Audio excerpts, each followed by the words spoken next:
The convenience store on Mapo Street had one rule posted on the front door in big red letters: "No running inside." Seong Hyo had broken that rule 11 times this month. Eniola had broken it 9 times. Damson had never broken it because Damson was always the last one to arrive anywhere. But today, all 3 of them were running. They burst through the door like something was chasing them, knocked over a display of ramen cups, crashed into each other near the drinks fridge, and landed in a pile on the floor in front of Mr. Beck, the store owner, who was eating his lunch and watching them with the energy of a man who had completely given up.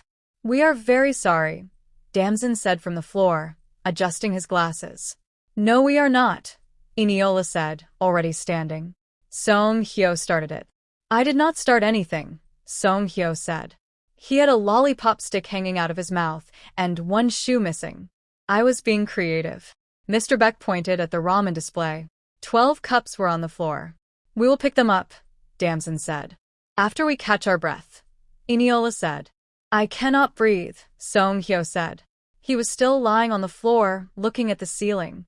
This was a Tuesday. Tuesdays were the most dangerous day of the week when these 3 were involved. The week had barely started, and already a shoe was missing, ramen was on the floor, and Mr. Beck was considering whether to post a second sign that said "No Eniola, no Seong Hyo, no boy with glasses." But to understand how all of this started, you have to go back. Not too far. Just to the beginning of the school year, when Damson first arrived. Seong Hyo and Eniola had been friends since 1st grade. Nobody was entirely sure how it happened. One day they were strangers sitting near each other during lunch. The next day, Seong Hyo had accidentally launched a spoon across the cafeteria. It had landed in Eniola's soup, and instead of getting angry, she had laughed so hard she fell off her chair. They had been inseparable ever since. By 2nd grade, they had developed a friendship handshake. It was 3 claps, 2 bumps, 1 spin, and then you had to point at the other person and say, "That is my person." It took them a week to get the spin right. Seong Hyo kept spinning the wrong direction and walking into things. Their classroom was on the 2nd floor of Haewon Elementary School. Their teacher was Ms. Park, a very patient woman who had started keeping an extra cup of tea on her desk for stressful moments. The tea was always gone by noon. The class bully was a boy named Choi Min-jun. He was big for 8 years old, loud in the way that was not funny, and the kind of kid who thought knocking someone's pencil case off their desk was entertainment. Nobody really liked him, but everyone was too scared to say so out loud. When Damson arrived on a Wednesday morning in September, he walked in quietly, new backpack, new uniform, glasses slightly crooked, and sat in the empty seat in the 3rd row. Within 15 minutes, Choi Min-jun had knocked his pencil case off the desk. Damson picked it up, without saying anything. Choi Min-jun knocked it off again. Eniola, sitting 2 seats away, watched this happen with the kind of stillness that meant something was building. Seong Hyo was next to her, picking his nose and staring out the window at a pigeon. He was not aware of any tension in the room. He was thinking about the pigeon. The 3rd time Choi Min-jun reached for the pencil case, Eniola's hand came down on the desk in front of her with a sound like a judge's gavel. Everyone jumped. Ms. Park turned around. The pigeon flew away. Seong Hyo looked at his finger. "Touch his pencil case one more time," Eniola said, looking directly at Choi Min-jun, "and I will make your lunch disappear. Every single day. Forever." She said it very calmly. That was the terrifying part. Choi Min-jun looked at her. She looked back at him. Seong Hyo was now also looking at him, though mostly because everyone else was. Choi Min-jun put his hand back on his own desk. Damson turned to look at Eniola. She had already turned back to her notebook like nothing had happened. "Thank you," he said quietly. She shrugged. "He was annoying me." Seong Hyo leaned over. "She does that. Do not worry." She also once told a 4th grader that she would report him to his ancestors. Damson blinked. His ancestors? "It worked," Seong Hyo said. By the end of that first week, Damson had eaten lunch with them 3 times and been dragged to the convenience store on Mapo Street twice. He had watched Eniola and Seong Hyo play the coin game in front of the store with the intensity of professional athletes, argue about who was winning, and then argue about who had more coins left. You are cheating, Seong Hyo told her on that first visit. I am winning, Eniola said. Those are different things. Winning and cheating look the same in this case. Seong Hyo, I swear on this coin game. She does not know what she is swearing on, Seong Hyo told Damson. She just says that. Damson stood between them, watching, trying not to smile. These two people had known each other for over a year, and they still argued like they were meeting for the first time. It was the most comfortable chaos he had ever witnessed. He had not said much that week. At school, around new people, the words just did not come out right. He would think of something and then the moment would pass, and he would be standing there holding a sentence that was no longer useful. But when Eniola looked at him on the fourth day and said, Damson, who do you think is older, me or Seong Hyo? He had an answer immediately. How would I know that? Just guess. Why does it matter? Because the oldest person is the most important, Eniola said, with the confidence of someone who had thought deeply about this. That is not how importance works, Damson said. She pointed at him. Smart. But still wrong. I am older. I was born in January. Seong Hyo was born in March. I have been alive 2 months longer. I am therefore the leader. I was born in March, which means I have experienced 2 extra months of spring, Seong Hyo said. Spring is the best season. I win. That is not a competition. Everything is a competition. Damson pushed his glasses up. I was born in February. They both stopped and looked at him. So you are between us, Eniola said slowly. Mathematically. So nobody wins, Seong Hyo said. Correct. There was a pause. Then Eniola pointed at Damson and said, I like him. He is joining us. Nobody asked Damson if he wanted to join. He did want to join. He just would have appreciated being consulted. The friendship handshake took Damson 4 days to learn. The 3 claps were fine. The 2 bumps were manageable.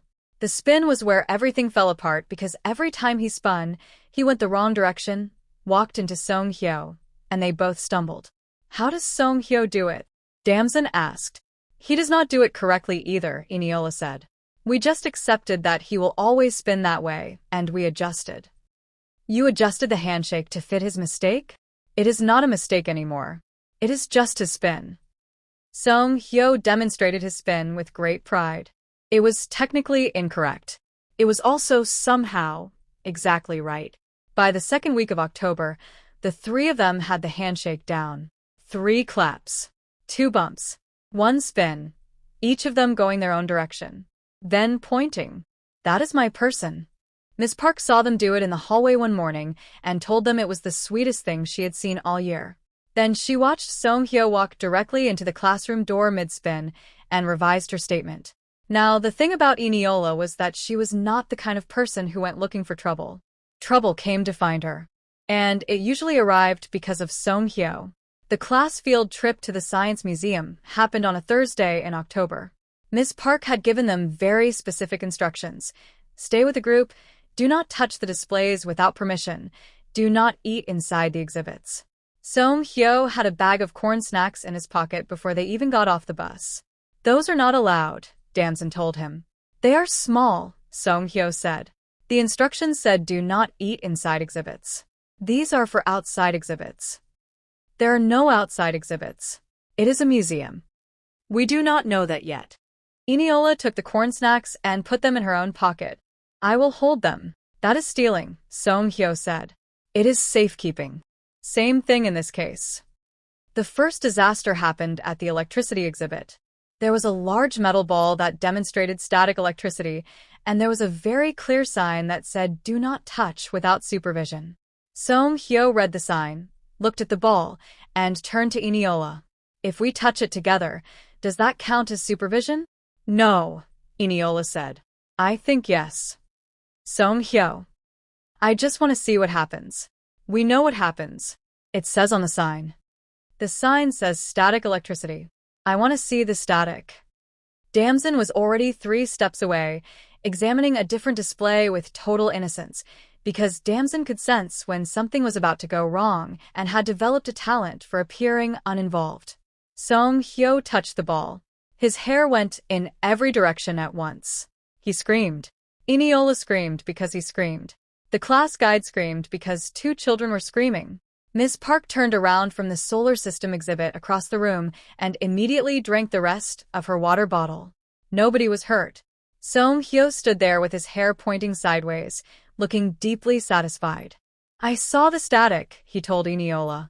I am going to leave you here, she said. You would not. I am thinking about it very seriously. He looked at her. She looked at him. Then she fixed one side of his hair with her hand, slapped the other side lightly, and walked away. Damson appeared from behind a display. What happened? The sign happened, Eniola said. Seong Hyo touched his hair. Worth it. If you are watching this story and you are finding it funny and chaotic and completely believable, then welcome to Afro Drama by Aloe. We tell the stories your childhood wanted to have. If you have not subscribed yet, that subscribe button is waiting for you. We have more of this. A lot more. Now, tell us something. Where are you watching from right now? Drop your city in the comments because we genuinely want to know. Nigeria? Korea? America? Somewhere completely unexpected? Tell us. We are reading. The coin game at Mr. Beck's convenience store was a simple crane machine that sat in a small covered space just outside the entrance. You put coins in, you moved a claw, you tried to grab a small prize. The prizes were mostly keychains and small toys that were not worth the coins it cost to get them, but that was not the point. The point was competition. The point was also that Eniola had a method. She did not share the method. She had explained once that a good method is not a method if you tell people. Seong Hyo had tried to steal the method by watching her from different angles. Damson had tried to calculate it mathematically. Neither of them had succeeded. Eniola had won 4 keychains this month. She wore 2 of them on her school bag and gave one to Seong Hyo and one to Damson. Why do we get the ones you do not want? Seong Hyo asked. I wanted them all, Eniola said. I am being generous. This keychain is a small sleeping bear, Seong Hyo said. What do I do with a sleeping bear? You look at it, and you remember that your friend won it for you. I wanted the dinosaur. The dinosaur was not in my path. Move your path. Seong Hyo, I will take the bear back. He immediately put the bear in his pocket. It is a good bear. I love this bear. Thank you. Damson was already attaching his keychain to his bag. It was a small yellow star. He had not complained about it once because Damson understood that gratitude was more useful than preferences when your friend had just beaten a crane machine on your behalf. Mr. Beck watched them from the door, eating a rice cracker. He had known these children for 4 months. He had restocked the ramen display twice because of them. He had also noticed that the new boy with glasses always apologized while the other 2 were still deciding whether they were sorry. He liked all 3 of them, though he would not say so. He had a reputation to protect. The bully situation with Choi Min-jun had not fully ended after the pencil case incident. It had simply gone quieter, the way a problem does when it is not solved but is temporarily afraid of Eniola. In November it came back. Choi Min-jun had decided that Seong Hyo's lunchbox was funny because it had a small cartoon character on it that Seong Hyo's mother had picked. Seong Hyo genuinely loved that lunchbox and saw nothing wrong with it. He also did not initially understand that Choi Min-jun was making fun of it. He said my lunchbox is for babies. Seong Hyo reported to Eniola and Damson at their usual lunch table, in the same tone he would use to report the weather. He said what? Eniola said, for babies, because of the character on it. And what did you say? Seong Hyo looked thoughtful. I told him my mother chose it so, it is therefore a good lunchbox. Damson nodded slowly. That was actually a reasonable response. Then he laughed. There was a silence. Eniola set down her chopsticks in a specific way that meant she was making a decision. Eniola, Damson said carefully. Whatever you're thinking. I am not thinking anything, she said. I am simply going to go and explain something to Choi Min-jun. Please explain it calmly. I am always calm. She was not always calm. She was, in fact, almost never calm when it came to anyone bothering her friends. She walked over to Choi Min-jun's table with the posture of a person who had decided the outcome of this conversation before it started. What happened next was debated for weeks by people who witnessed it. Eniola told Choi Min-jun, in a very clear voice, that his opinion of Seong Hyo's lunchbox had not been requested was not welcome, and that if he had enough free time to comment on other people's things, he clearly did not have enough homework, and she would be happy to speak to Ms. Park about giving him more. Choi Min-jun, who had not expected an 8-year-old girl to threaten him with homework, had nothing to say.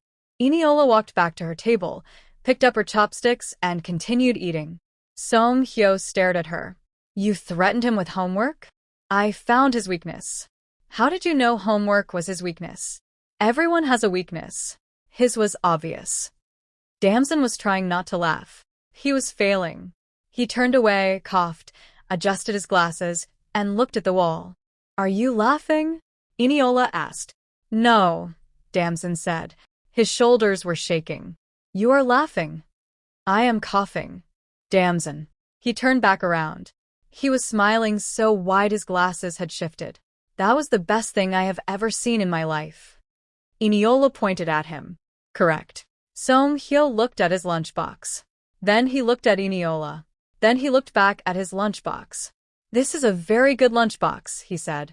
Yes, Eniola said.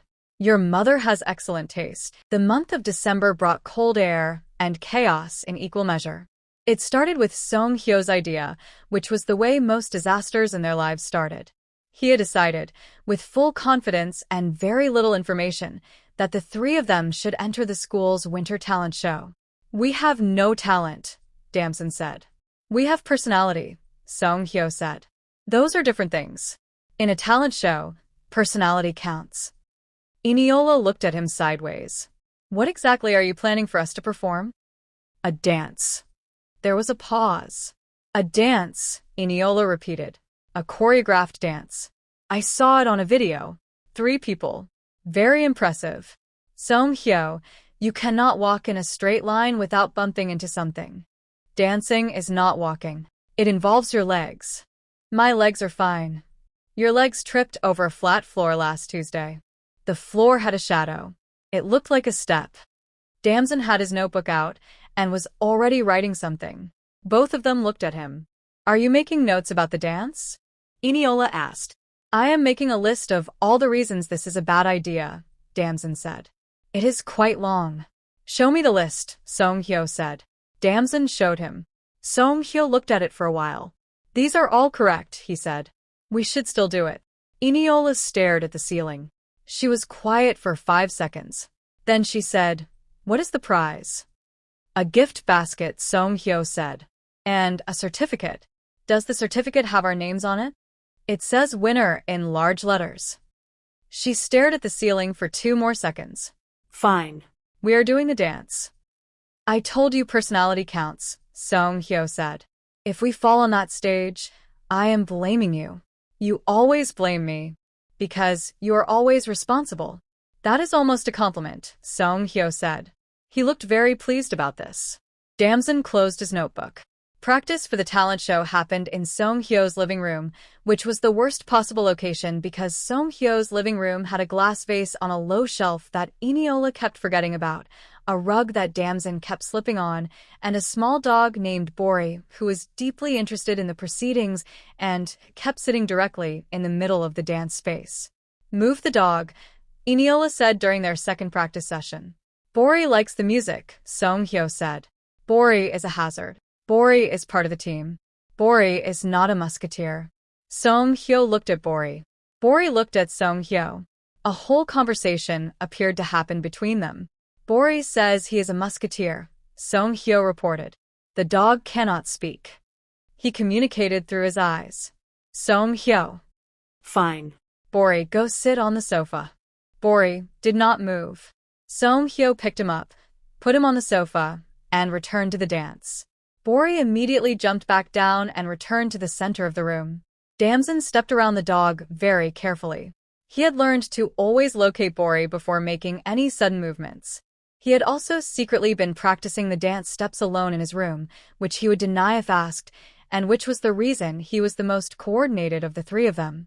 Not that that was saying a great deal. The dance was a mess. It was also, somehow, extremely entertaining. They kept missing the same beat in the same place.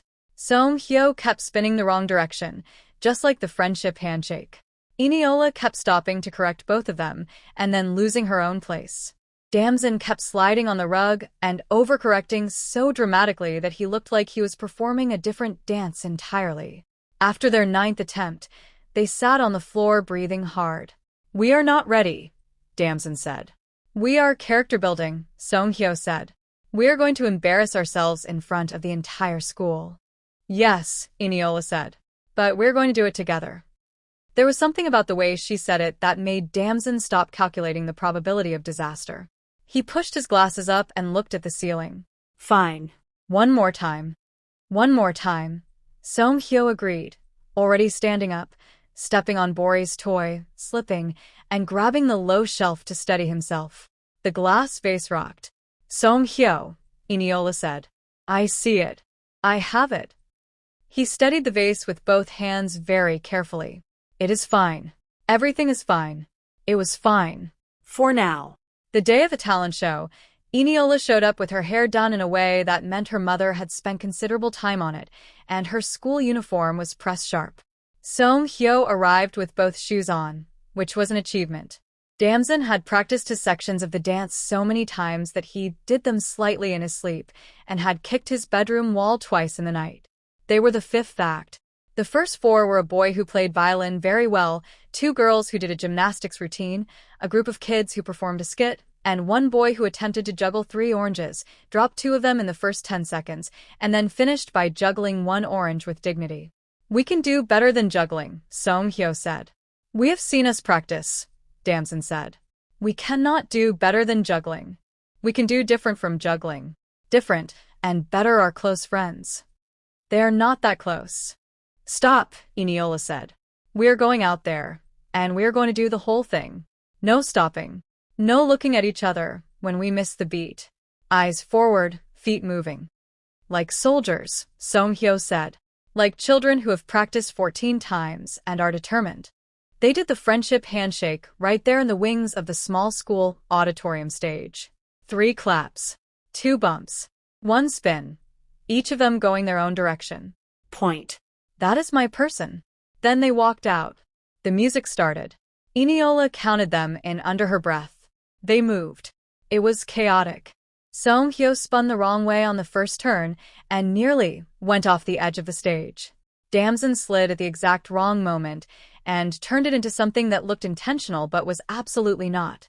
Eniola missed the 3rd beat completely, compensated by moving twice as big for the 4th, and pulled the whole section back on track through sheer force of will.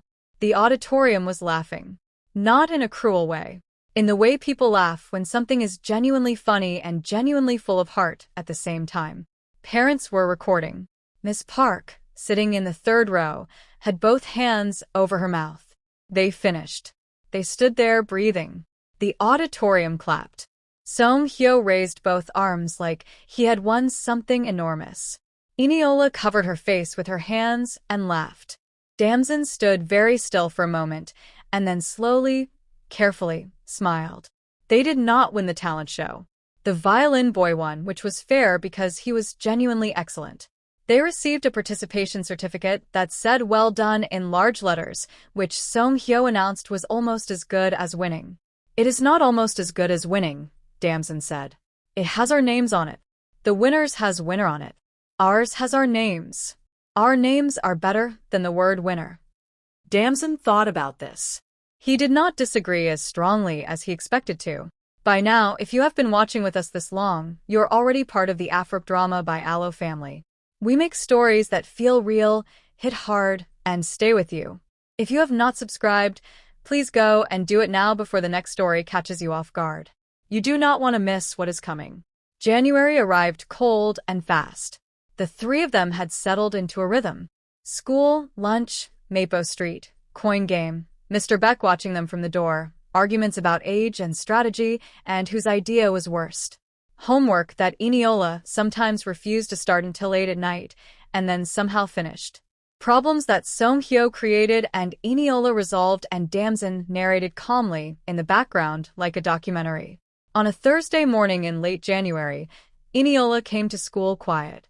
Not the quiet of someone who was tired. The the quiet of someone who was holding something heavy inside and had decided not to spill it yet. Seong Hyo noticed after 7 minutes, which was fast for him. Usually he did not notice anything was wrong with people until they told him directly. But Eniola was different. He had spent almost 2 years learning how she moved through the world, and when she stopped moving at full speed, he felt it. "What happened?" he asked at lunch. "Nothing," she said. "Something." "Seong Hyo. You are eating slowly. You never eat slowly." She put down her spoon. "My mother got a phone call from Nigeria. My grandmother is not well." Seong Hyo stopped. Damson, who had been quietly reading a book while eating, lowered the book. "Is she okay?" Damson asked. "She is not very okay," Eniola said. She said it simply, the way you say a fact when feeling the whole weight of it would take you somewhere you are not ready to go. They sat with that for a moment. None of them tried to say it would definitely be fine. None of them said not to worry. They just sat there together, which was sometimes the most useful thing you could do. "Can I have some of your rice?" Seong Hyo said. Eniola looked at him. "Why?" "Because if I eat more, you have less to worry about finishing." She stared at him for a full 3 seconds. Then something in her face softened, and she pushed the bowl slightly toward him. "You are so strange," she said. "Yes," he agreed, taking a spoonful. Damson looked back at his book, but did not read any of the words on the page. 3 weeks later, Eniola told them. She told them at Mapo Street, beside the coin game, on a Saturday afternoon when the sky was gray and the cold had settled in for the season. Mr. Beck was inside, doing inventory, pretending not to hear them through the open door. "My family is going back," she said, "to Nigeria. My grandmother needs people around her, and my mother says we need to go." Seong Hyo looked at the coin machine. "For how long?" "I do not know." Damson was very still. He was doing the thing he did when he was processing something significant, where he went completely quiet and his face went careful and neutral. "When?" Seong Hyo asked. 2 weeks. The coin machine sat there making its small electronic hum. The sounds of the neighborhood moved around them. A delivery scooter. Someone calling to someone from a window above the street. 2 weeks, Seong Hyo said again. He said it like he was checking if the number was real. "Yes." He nodded slowly. He looked at the coin machine. He looked at Eniola. "Okay," he said. "Okay," she said. "I mean, it is not okay. It is terrible. But okay, as in, I heard you." Damson finally spoke. "We should do everything," he said. Both of them looked at him. "Every single thing we normally do. The coin game. The store. The handshake. Everything. Every day until you go." Eniola looked at him for a moment. "That is the smartest thing you have ever said." "I say smart things regularly." This was smarter than regular. "I know," he said quietly. Seong Hyo pulled out 3 coins from his pocket. He handed one to each of them. "Then let us start now. You go first. Since you are the oldest." "You always argue about that," she said. "Today I am letting you have it." She took the coin. She looked at it. She put it in the machine. The last 2 weeks went the way good time always goes, too fast and too full. They went to the coin game every day after school. Eniola won 2 more keychains. She kept one and gave one to Seong Hyo.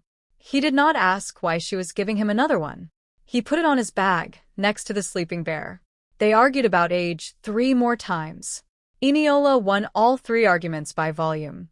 They got chased out of Mr. Beck's convenience store exactly once for running inside. Even though they were not running, they were walking with urgency, which was different, as Seong Hyo explained to Mr. Beck, who did not agree. Damson wrote something in his notebook the day before Eniola left. He did not show it to anyone. He closed the notebook and put it in his bag. The next morning at school, he tore out the page and handed it to Eniola without a word. She unfolded it. It said, "You are the bravest person I have ever met. Not because you are never scared, because you are always scared and you do it anyway. That is the actual thing." I noticed. She read it twice. She folded it. She put it in her pocket. "Thank you," she said. "You're welcome," he said. He was looking at his shoes. "Look at me," she said. He looked up. She did the first half of the handshake without warning. 3 claps. 2 bumps. He did the rest automatically. One spin. Point. That is my person, they both said. The morning she left, Seong Hyo cried first. He would later deny this. He would say he had something in both eyes simultaneously, which was medically possible, and that crying and having something in your eye look similar, and people should not jump to conclusions. He cried first, standing outside the school gate where they had agreed to meet one last time, while Eniola's mother waited at the car around the corner. He cried the way children cry when they have not yet learned to swallow it, which is fully and without strategy. Eniola grabbed him by the front of his uniform and said, "Stop. You're going to make me do it too." "You should do it too," he said, voice thick. "This is the appropriate moment. I cannot cry in front of you. I have a reputation. Your reputation can survive one cry." She let go of his uniform. She looked at the school building. She blinked several times. "I will be back," she said. "I do not know when.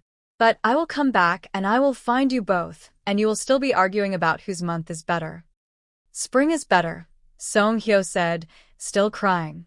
"January is better," she said, voice cracking at the edges. Damson was holding his glasses and looking at the ground. He put his glasses back on. He looked up. "You are the first person who made this place feel like somewhere I belonged," he said. "So, "Thank you for that." She pointed at him. Her hand was slightly unsteady. "Smart boy," she said. "That is my person." She pointed at Seong Hyo. He wiped his nose.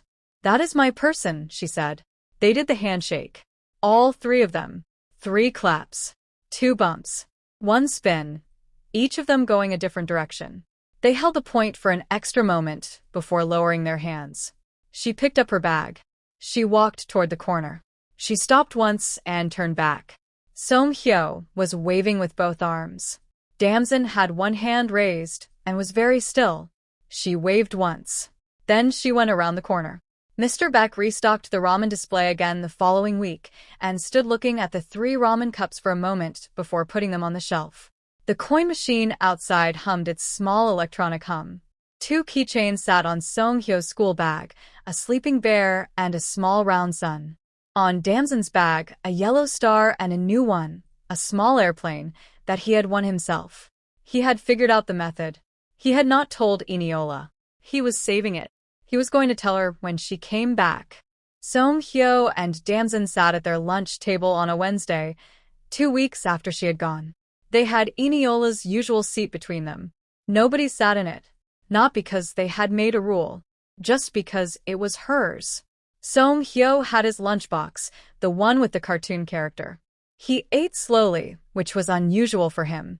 Damson opened his notebook and wrote something. Then he closed it. "She would tell you to eat faster," Damson said. Seong Hyo picked up his spoon. "She would also tell you that writing in a notebook during lunch is strange. She tells me that daily." "She told me," Seong Hyo said. They ate in silence for a moment. "She is coming back," Seong Hyo said.